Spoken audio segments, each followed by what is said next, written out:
Moderatzailea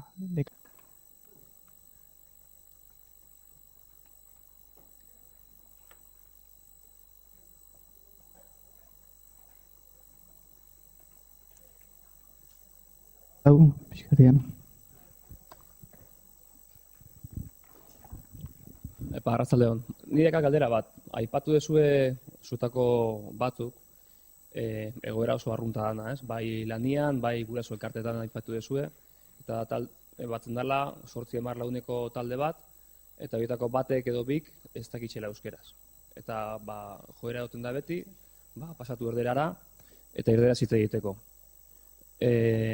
Horren aurrian, ez dut entzun teknika on bat hori konpontzeko, ez dakit dagoan, Baina azken finean, esaten dezu, igual momentu baten, baldin bada lan esparruan, edo esaten zu, igual aldezu jarri helburu bat, euskaraz ez dakitxan horrek, hemenikan eta 4 urtea, gai izateko euskaraz ulertzeko, igual aldezu jarri euskara plan baten barruan, ez dakitx, euskara klase batzuk, edo danlakua, helburu horrekin. Baina da nien igual guraso elkarteko ingurune batian, nun gurasuak igual 2 urte etxen deuen, gero aldatzen dian, aldezuki pertsona bat, ez dakitzen euskeraz, baina oso joera positiboa dakala, oso langilea da, fitxaje hon bada, taldian egoteko lanian, baina ez daki euskeraz.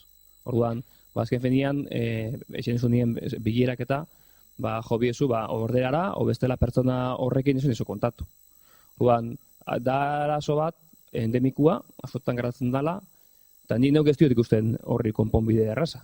Osea, azotan esaten dezu, pertsona horri igual esango dixeu, apuntatzeko herriko euskaltegi izan, baina igual ez dakabeak astirik, ze nahiko dakabe lanakin, bere familiaxakin, aparte juten da guraso elkarteko bileratara, eta bizitzak ez du ematen gehiagorako, ez? Orduan esaten dezu, esaten du beak, nik utziko dut, taldea, baina ez dezu nahi ere pertsona horrek taldea ustea, ze bere ekarpenakonak dira, ez?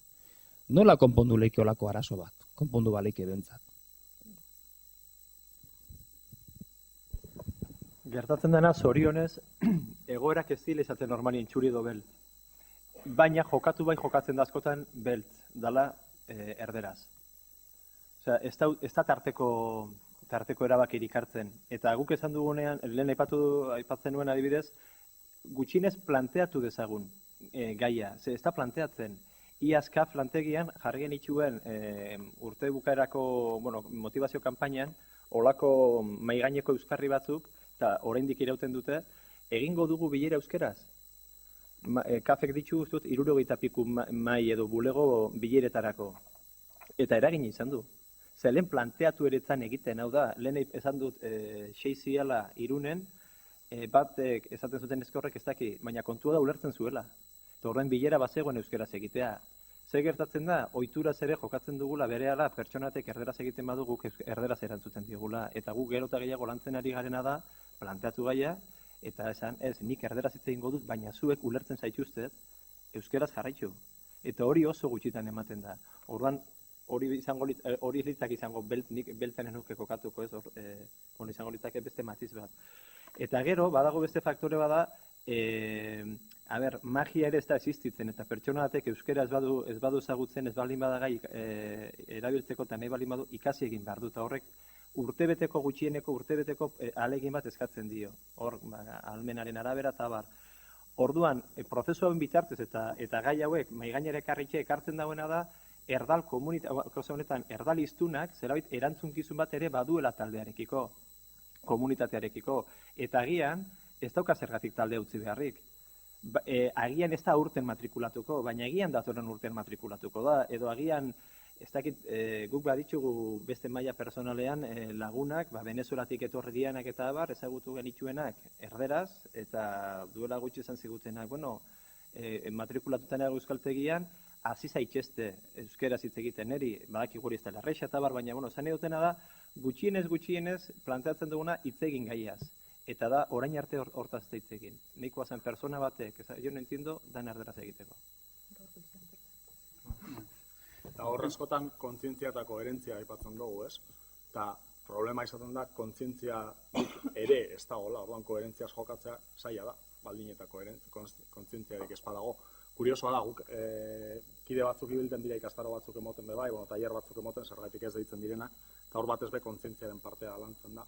Eta kuriosoa da, gazteekin ibili izan direla azken aldian lanean eta horrela, instituto batzuetan eta horrela, eta portaerak aztertzen hasi aurretik, lehenengo galderak egiten zaizkienean zure bizitza zein hizkuntzatan garatzen duzu, pues, askorentzat oso obvioa da, bueno, euskaraz. Bai. Baina gero hasten zara aztertzen, apurka zera eta konturatzen dira, beraiek ere, bai. Egoeraz egoera kontutan hartuta hori ez dela egia, ez dakit sinistu duten gezur bat dela, edo ez dago ezagutzarik, egoeraren gaineko ezagutzarik edo kontzientziarik, igual ezagutza bai, baina kontzientzia ez. Orduan, zaila da planteatzea koherentziaz jokatzeko edo gauza bat aldatzeko, bai, egoeraren jabe ere ez pasara. Olako talde batean, egoeraren jabe igual ez da egoeraren jabe erdalduna, baina askotan eske euskaldunak bestira jabe. Iruditzen zait, erakundeak, pentsatu behar du, zuk erabaki bat hartzen duzunean, bizitzan ere, gauza batzuk irabazi dituzu eta beste batzuk galdu egiten dituzu. Orduan, erakundeak baloratu behar du, zer irabazi eta zer galtzen duen. Iruditzen zait oso zuzen izan dara plantatu duenean, gutxienez gaia mahai gainean jartzeak, ja, agendan edo sartzen du, hori aurrera pausua da. Dena den, planteatu duzun egoeran, guraso elkarte bat, mutrikun zure herrikoa izango dan, pentsatzen dut.